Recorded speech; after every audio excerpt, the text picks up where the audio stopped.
Hello, welcome back to our show. I am here with, of course, Demetrius and Mike.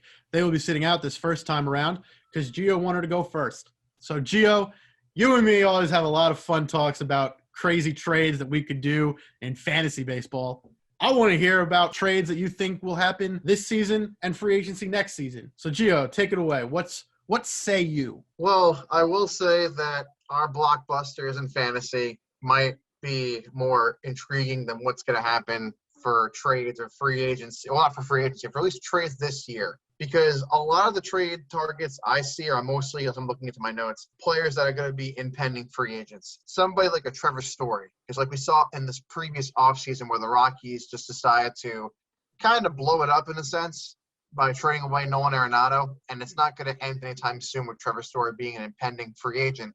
So why not sell high, get something out of him before he hits the open market? And another name that came to mind after recent reports of him not finalizing a deal with his current team is Carlos Correa. I mentioned before in our baseball chat that he turned down a deal worth up to $120 million, and he kind of thought it was an insult he got that low of an offer, and that he'd be testing the free agent market. That's a guy who can qualify for both free agency or trade deadline, because the Astros know, even though the championship he won was kind of tainted, that he's a cornerstone of that team with Alex Bregman as well, and with Yordan Alvarez. It would be really tough for me to see somebody like Correa go via trade. It might be free agency, but those are two names that first stood out to me. And then I looked into more deeper teams that might do something that we've kind of predicted. So we know when the Cubs trade Yu Darvish, we thought, all right, are they going to sell or are they going to stay put? And they kind of teased they were going to stay put for the time being. Then you start looking at what happened with Anthony Rizzo, where he also had a contract fallout with his team. And then the Chris Bryant stuff has been happening for years, those trade rumors. Bryant and Rizzo are both going to be either traded or signed to a different team this upcoming offseason as well. I think the best option is Bryant gets traded, Rizzo signs elsewhere. And then I'm not sure if you want me to keep going or not, because I got a bunch of these. Okay. The I floor just is know we have yours. a time limit here. Oh, you got plenty of time.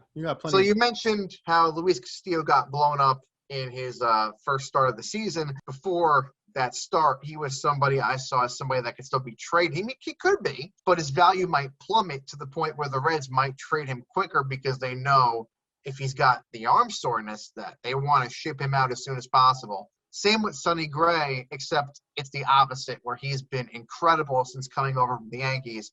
And he's been somebody that's been on the trading block since the last trading deadline last season, along with Trevor Bauer. For some reason, the Reds can't hold on to pitchers. And then one more person that, based on the right team, is Jorge Soler of the Royals. He's got power. That's really all he has at this point. A contending team could definitely use a four-hitter that can mash home runs, play at the outfield, and be a DH if he's on an American League team. And that might be the more likely option to all the guys I named, because the ones I said before are kind of like star players. But a person like Jorge Soler, who might not be a star caliber player, can bring a factor to a team that would be very important, especially when it comes to power, because we see how all these hitters are increasing their launch angles. It's more of the home run or strikeout type philosophy with a lot of lineups. He's the perfect fit for, I'm not saying the Yankees are going to get him, but like if the Yankees wanted to get somebody to fill that lineup hole of like a power guy, like that's the type of fit that I would see Soler becoming in a trade with a different team. And you notice a lot of these players kind of correlate with they might be traded because they're on expiring contracts. Having that second wild card spot also factors into it, because now there are more teams contending. So there's a better chance you lose a player in the free agency because you think you can push and make a deep playoff run compared to just unloading talent like you could with only one wild card spot. So it's really interesting. So I'm going to expand a little bit here, because there were a couple of players you mentioned, but a couple you didn't. One of them is Eduardo Escobar. Mm-hmm. He is a free agent after this year. He had a bad season last year, but who didn't? Juan Soto. That's about it.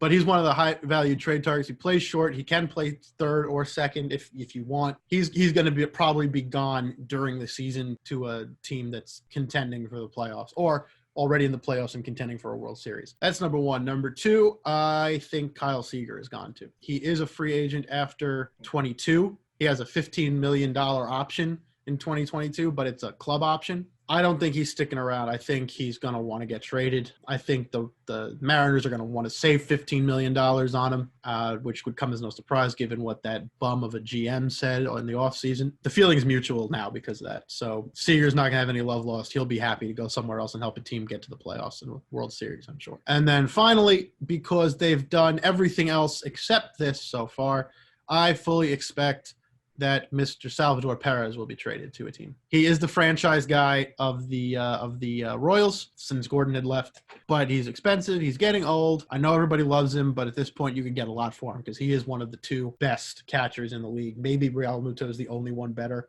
Personally, I like Perez more, but that's just because I like Perez more than Real Muto, and I like Kansas City more than Philly. And then the free agent class is going to be interesting, but I fully believe that Bauer he'll be back. I think he's having too much fun out there with all those other pitchers, so he'll definitely stay in the Dodgers. And I'm sure the Dodgers will want to try to keep him on those one-year deals because that's all he wants now. I see the Dodgers trying that, especially now that Kershaw is approaching upper 30s in his life. So they'll need that. They'll need Bauer to stick around with Buehler and May and. I do want to mention, though, Adam, one person I didn't say before that could really be like a not really short-term, but like somebody that could be moved this deadline is JD Martinez. Because the Red Sox are looking to shred as much salary as possible, collect all the farm talent they can to develop their own team. I mean, when they got Kyle Bloom, that's basically what he did with the Rays. So they're just trying to recreate the same formula. And JD Martinez is a player that really doesn't seem to be somebody you should build around considering how old he is.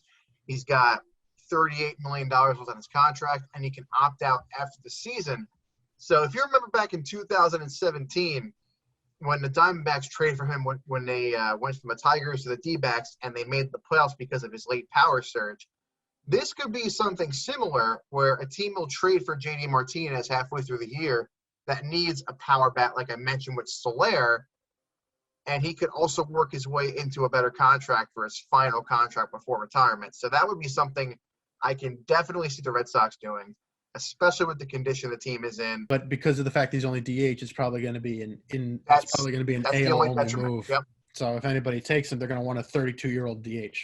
Won't be the Rays. They don't need him. They need Jesus.